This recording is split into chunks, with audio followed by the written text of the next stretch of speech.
Movie के शुरुआत में हम एक आदमी मेनेंडेस को देखते हैं जो एक पुलिस वैन में हथकड़ियों के साथ होता है। मेनेंडेस एक फॉर्मल कैथोलिक प्रीस्ट था। उसने अपनी सजा पूरी कर ली थी, इसीलिए अब उसे उसके घर में शिफ्ट किया जा रहा था। अगले सीन में हम उसे सोया हुआ देखते हैं जहां वो सपना देख रहा होता है।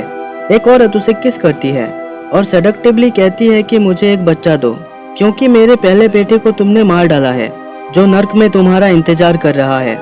उसके बाद मेनेंडेस उठ जाता है जहां फोन पर उसे कॉल आती है जहां वो कहता है कि मुझे अब भी घर की हालत और कुछ चीजें ठीक करनी है। इसके बाद हमें मेनेंडेस की खराब हालात के बारे में दिखाया जाता है। उसने अपनी प्रीस्ट लाइफ को छोड़कर शराब पीना शुरू कर दिया था और हमें न्यूज़पेपर से ये पता चलता है कि मेनेंडेस से एक एक्सोर्सिज्म खराब हुआ था जहां एक बच्चे की जान चली गई थी और इसी फेलियर के कारण उसे बार बार डरावने सपने आते थे। मेनेंडेस को बार बार कॉल भी आते हैं जिससे वो अपनी हालत शेयर करता है। फिर एक आदमी सेबेस्टियन उससे मिलने आता है जो जेल में मेनेंडेस का दोस्त बना था। सेबेस्टियन एक ड्रग एडिक्ट था और जेल में मेनेंडेस ने उसकी काफी मदद की थी। अब वो कहता है कि मेरी बेटी पॉजेस्ड हो चुकी है और इसके लिए उसे मेनेंडेस की हेल्प चाहिए। मेनेंडेस उसे पहले बहुत मना करता है।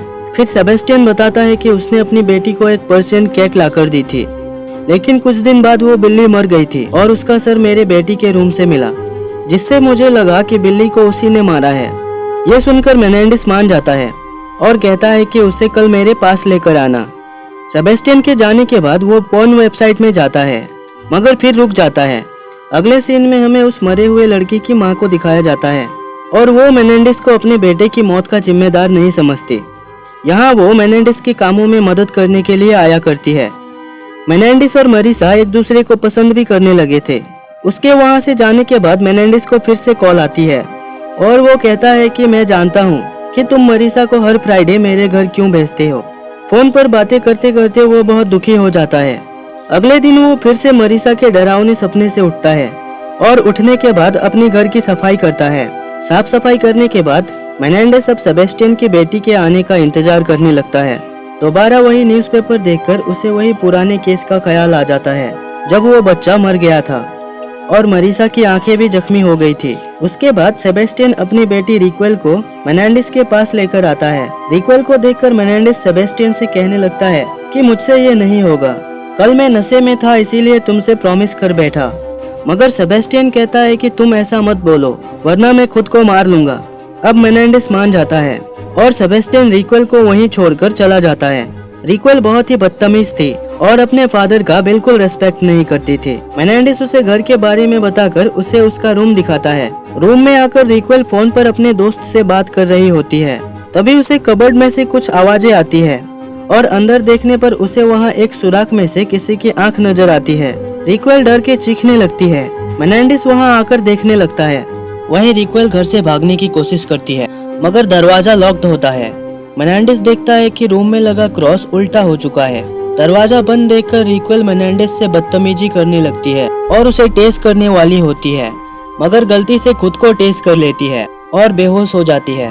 मेनेंडेस उसे उठाकर सोफे पर लेटाता है और उसकी शर्ट उतारकर उसे सूंघने लगता है। अगले सीन में रिक्वेल को होश आता है और मेनेंडेस उसके लिए चाय लेकर आता है और उससे कहता है कि मैं जानता हूँ यहाँ तुम्हें कुछ अच्छा नहीं लग रहा मगर तुम्हारे फादर तुम्हें यहाँ तुम्हारे भले के लिए छोड़ के गए हैं, तुम उन पर भरोसा रखो।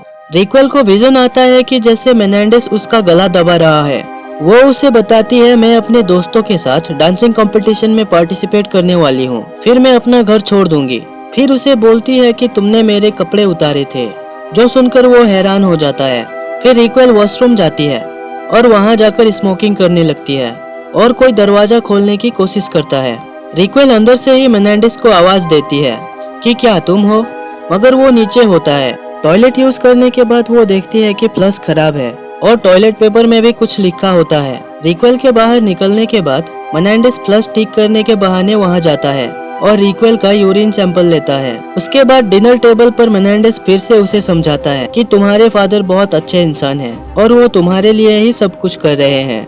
फिर वो रिक्वेल के साथ अपनी कुछ पर्सनल बातें शेयर करता है और उसे पूछता है कि क्या तुम्हारे साथ कभी कुछ डिफरेंट हुआ है।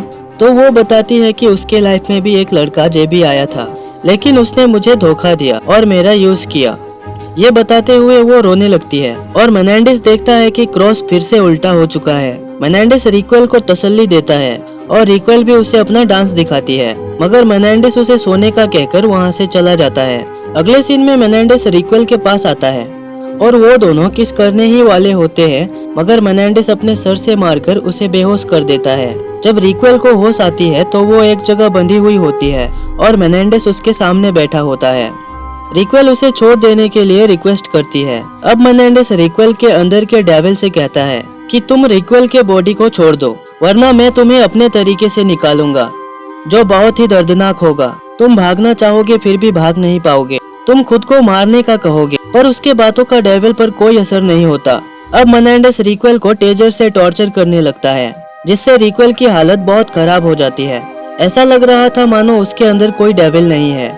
काफी टॉर्चर के बाद जब डेविल खुद को रिवील नहीं करता तो मेनेंडेस एक्सोर्सिज्म का सोचता है और रूम से बाहर आकर सेबेस्टियन को कॉल करता है और कहता है कि मुझे तुम्हारी हेल्प चाहिए।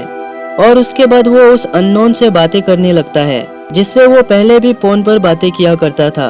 वो उसे एक्सोर्सिज्म के बारे में बताता है और ऐसा लग रहा था मानो वो जीसस से बात कर रहा है।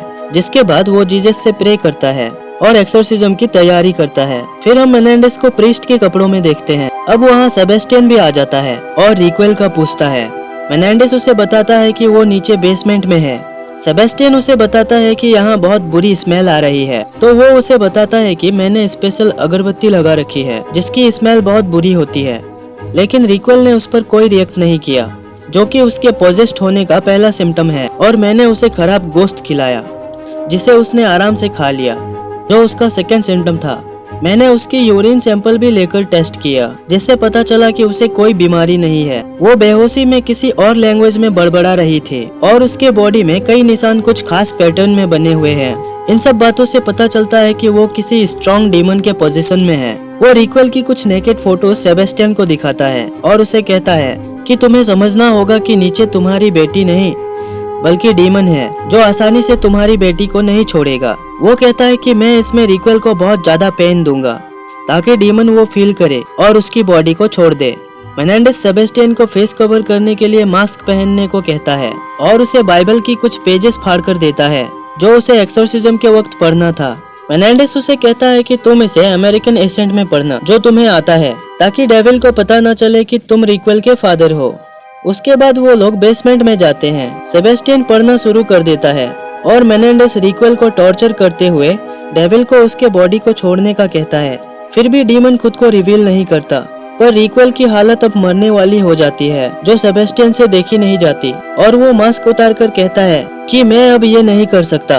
मेनेंडेस सेबेस्टियन को समझाने की कोशिश करता है, मगर इससे पहले कि वो उसे समझाता, रिक्वेल उसे अपने पास बुलाती है। सेबेस्टियन दोबारा पढ़ना शुरू करता है और मेनेंडेस रिक्वेल के नाखून उखाड़ने लगता है। सेबेस्टियन अपने बेटी को दर्द में देखकर गुस्सा करने लगता है और मेनेंडेस को मारकर रिक्वेल को खोल देता है। अब आजाद होते ही डेविल खुद को पहली बार रिवील करता है। रिक्वेल के आंखों का रंग बदल जाता है और वो सेबेस्टियन पर हमला कर देती है। उसकी आवाज काफी भारी और डरावनी हो गई थी। अब वो मेनेंडेस के पास जाकर उसे टेस कर बेहोश कर देती है। होश आने पर वो खुद को और सेबेस्टियन को बंधा हुआ देखता है। रिक्वेल किसी को फोन करके वहां आने के लिए कहती है और फिर मेनेंडेस को सेड्यूस करते हुए टेस करने लगती है। वो डीमन मरीसा और उसके बेटे के बारे में भी बात करता है, जिससे हमें पता चलता है कि वो वही डीमन है जिसने उस बच्चे को पोजेस्ट किया हुआ था। अब सेबेस्टियन होश में आता है तो डीमन उसे भी सेड्यूस करने लगता है और उसे बहुत तंग करता है। इतने देर में मेनेंडेस खुद को छुड़ा लेता है और रिक्वेल को पकड़ लेता है, मगर वो खुद को छुड़ाकर उसके ऊपर बैठ जाती है और उसकी उंगलियां तोड़ने लगती है। तभी सेबेस्टियन पीछे से उसके सर पे मारकर बेहोश कर देता है। फिर वो लोग उसे जंजीर से बांध देते हैं और दोबारा एक्सोर्सिज्म शुरू कर देते हैं। सेबेस्टियन अब फिर से पढ़ने लगता है और मेनेंडेस रिक्वेल को बहुत मारता है और फिर खुद भी सेबेस्टियन के साथ पढ़ने लगता है, जिससे आखिरकार डीमन बाहर आकर मेनेंडेस का रूप ले लेता है और सेबेस्टियन रिक्वेल को लेकर ऊपर चला जाता है। डीमन बार बार रूप बदलकर मेनेंडेस के पास आता है और उसे ताने देने लगता है, मगर मेनेंडेस उसे असली रूप में लाने के लिए पढ़ता रहता है। फिर आखिरकार वो अपना असली फेस रिवील करता है। मेनेंडेस अब उस पर हमला करता है, जिससे सारा घर हिल जाता है और फर्श पर दरारें पड़ जाती है। सारी चीजें टूटने लगती हैं। फिर फाइनली मेनेंडेस सेबेस्टियन के पास आता है, जिससे उसे पता चलता है कि मेनेंडेस ने उस डीमन को खत्म कर दिया है। सेबेस्टियन उसे हॉस्पिटल चलने के लिए कहता है, मगर वो कहता है कि तुम जाओ, पुलिस यहाँ आने वाली है। सेबेस्टियन बोलता है कि मैं तुम्हें पुलिस से बचा लूंगा, मगर वो नहीं मानता। फिर सेबेस्टियन रिक्वेल को लेकर हॉस्पिटल जाता है। जाते हुए रिक्वेल मेनेंडेस को थैंक यू बोलती है। तभी फोन आती है और मेनेंडेस उसी अननोन से बातें करते हुए बोलता है कि मैंने कर दिखाया, एक और डीमन यहाँ से कम हो गया है। वो सब कुछ उसे बताने लगता है। तभी हम देखते हैं कि फोन की वायर तो प्लग में लगी ही नहीं होती। फिर हमें दिखाया जाता है कि नीचे बेसमेंट में सेबेस्टियन की मास्क जल रही है और मेनेंडेस फोन के पास सोफे पर बैठा होता है। तभी वहाँ एक नन उड़ते हुए उसके पास आती है और जोर से चिल्लाती है। और इसी के साथ ये मूवी यहीं एंड हो जाती है।